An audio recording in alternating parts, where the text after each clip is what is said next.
Assalamualaikum warahmatullahi wabarakatuh. Selamat pagi, salam sejahtera untuk kita semuanya.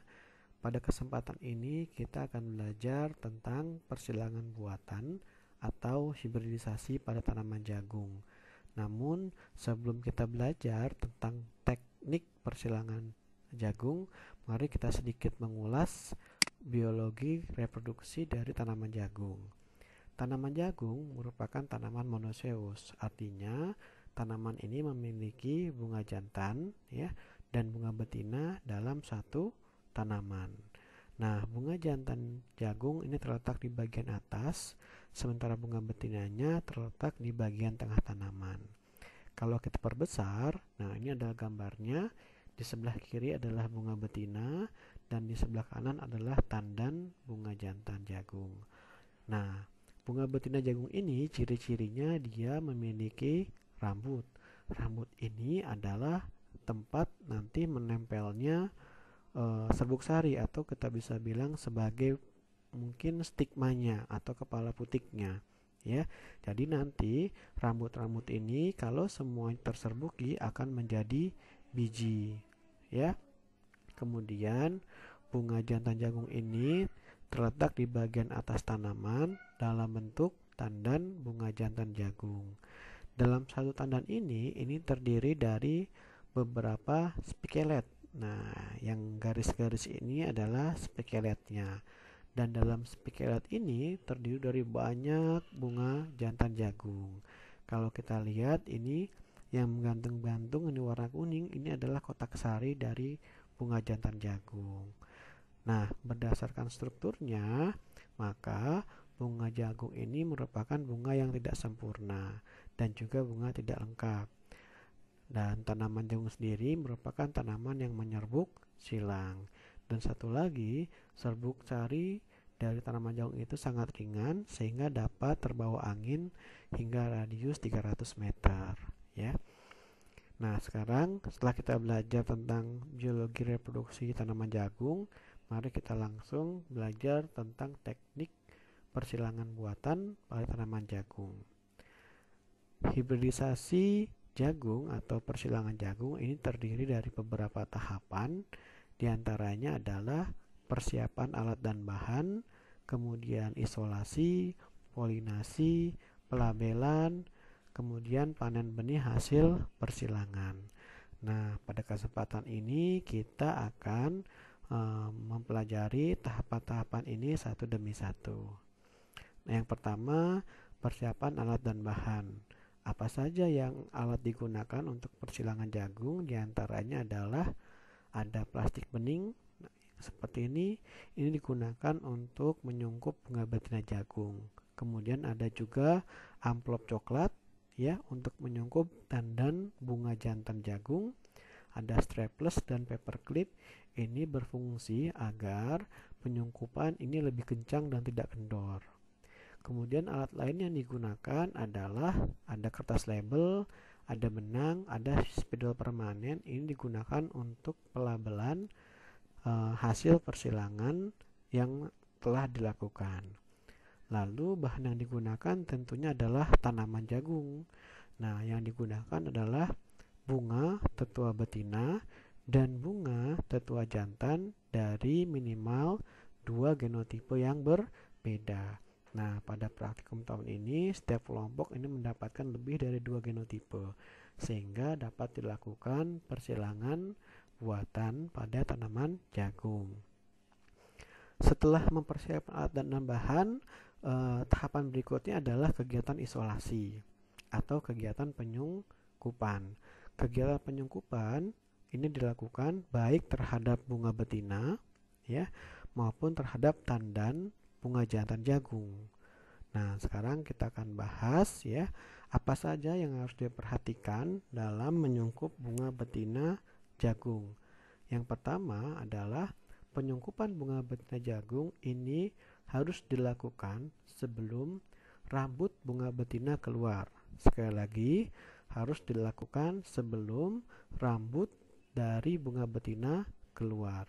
Kalau rambutnya sudah keluar seperti gambar yang ini ya, maka ini sudah tidak dapat digunakan untuk persilangan. Kenapa? Karena sekali lagi serbuk sari jagung ini sangat mudah terbawa angin.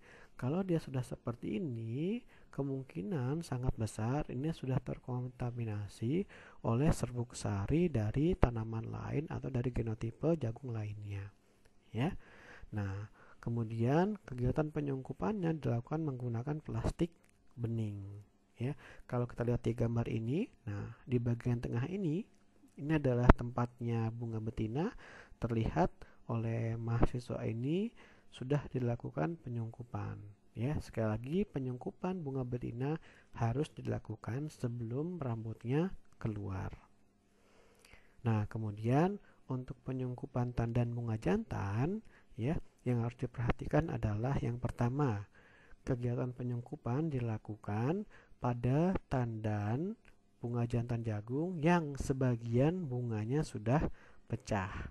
Sekali lagi, yang sebagian bunganya sudah pecah. Jadi kan tadi bentuknya tandan. Dalam tandan itu terdapat banyak sekali bunga jantan jagung, dan yang kita sungkup adalah tandan bunga jagung yang sebagiannya sudah pecah. Kenapa harus demikian? Karena kalau kita menyungkup pada tandan yang belum pecah bunganya, nanti kita tidak tahu kapan itu kotak sarinya pecah, karena kan tidak terlihat begitu. Nanti akhirnya untuk saat persilangan dan belum pecah tidak dapat kita persilangan. Sementara kalau semuanya sudah pecah kita sungkup, itu juga sama saja tidak baik. Kenapa? Karena kita sudah kehabisan serbuk sarinya. Makanya sekali lagi, yang disungkup adalah tandan bunga jantan yang sebagian bunganya sudah pecah. Dan kapan disungkupnya? Disungkupnya 1 hari sebelum persilangan. Jadi dengan ini kita tahu bahwa persilangan jagung tidak dapat dilakukan dalam 1 hari, melainkan minimal 2 hari.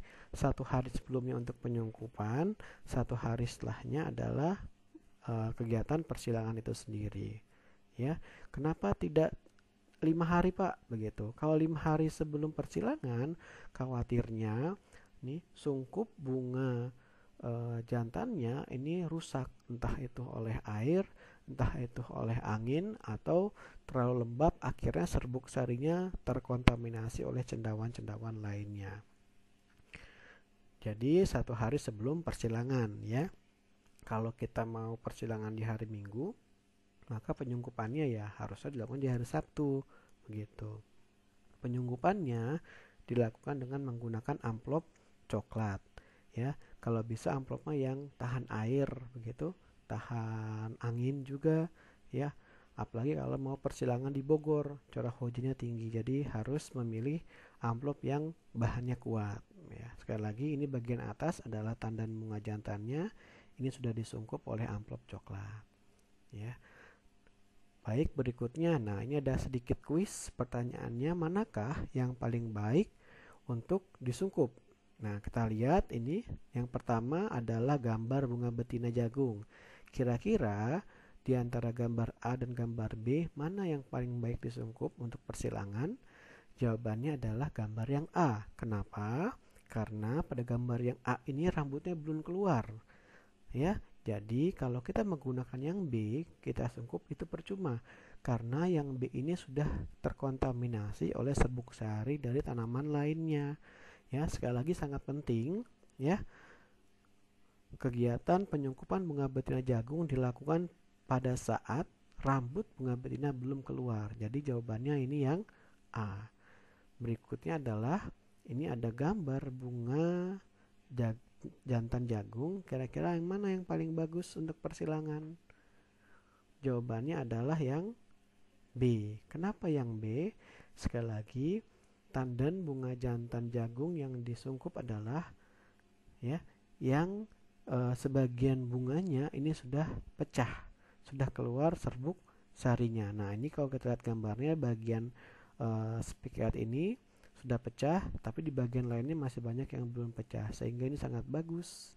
Kalau kita gunakan yang A, ya, ini kan baru muncul. Kalau kita sungkup hari ini, besok, ya, belum tentu kita akan mendapatkan serbuk sarinya. Bahkan lusanya pun belum tentu kita bisa mendapatkan serbuk sarinya. Sementara kalau kita menggunakan yang C, kita lihat ini memang sudah pecah, tapi semuanya pecah. Jadi kalau kita sungkup percuma, karena untuk besok persilangan jangan-jangan sudah tidak ada lagi serbuk sarinya yang bagus. Jadi ini jawabannya yang B, karena sebagian bunga jantan pada tandan bunga jantan ini sudah pecah, sehingga besok hari saat persilangan kita dipastikan bisa mendapatkan serbuk sari, ya. Nah, sekarang kegiatan tahapan berikutnya adalah polinasi. Apa saja yang harus diperhatikan dalam kegiatan polinasi? Di antaranya adalah polinasi ini sendiri adalah kegiatan menempelkan serbuk sari ke kepala putik, ya. Jadi kegiatan polinasi pada tanaman jagung dilakukan pada pukul 9 sampai 12 yang bagusnya. Karena kalau pagi-pagi itu biasanya kotak sarinya belum pecah, sehingga kita belum dapat polennya. Nah, kalau kita lihat gambar, ya, orang ini lagi kegiatan polinasi. Di gambar sebelah kiri ini terlihat kegiatan ekstraksi polen. Artinya adalah orang ini sedang memanen polen dari kegiatan penyungkupan bunga jantan jagung yang dilakukan 1 hari sebelum persilangan, ya. Jadi ini adalah hari berikutnya. Hari sebelumnya orang ini sudah melakukan penyungkupan bunga jantan, dan pada hari ini jam 9 ceritanya dia sedang memanen serbuk sarinya. Nah, setelah dipanen ini harus ditutup nih, hati-hati. Karena kalau tidak tertutup dengan hati-hati, khawatir terkontaminasi oleh serbuk sari lain yang dibawa oleh angin. Makanya setelah ini diambil amplopnya, ya, dari bunga jantan, langsung ditutup bagian ujungnya, kemudian disimpan, ditahan dulu sebentar. Nah, kemudian setelah dapat, langsung beralih ke bunga tetua betina. Nah, awalnya ini kan masih disungkup ceritanya, kemudian oleh orang ini sungkup betinanya, ya, ini kegiatan polinasinya, ya, sungkup betinanya langsung dicabut. Ini adalah sungkup betinanya, kemudian langsung ditutup oleh tadi amplop coklat yang isinya adalah serbuk sari. Jadi sekali lagi, cabut plastik bening atau cabut sungkup bunga betina, langsung ditutup oleh amplop coklat yang isinya adalah serbuk sari jagung. Kegiatannya ini harus cepat dan hati-hati. Kenapa harus cepat? Sekali lagi, agar terhindar dari kontaminasi dari serbuk sari tanaman lainnya, ya. Ini adalah kegiatan polinasi atau kegiatan menempelkan serbuk sari ke kepala putik. Lalu berikutnya tahapannya adalah pelabelan. Nah, ini pelabelan yang penting adalah pertama harus ada informasi tetua betina di sebelah kiri atau duluan, ya, ladies first.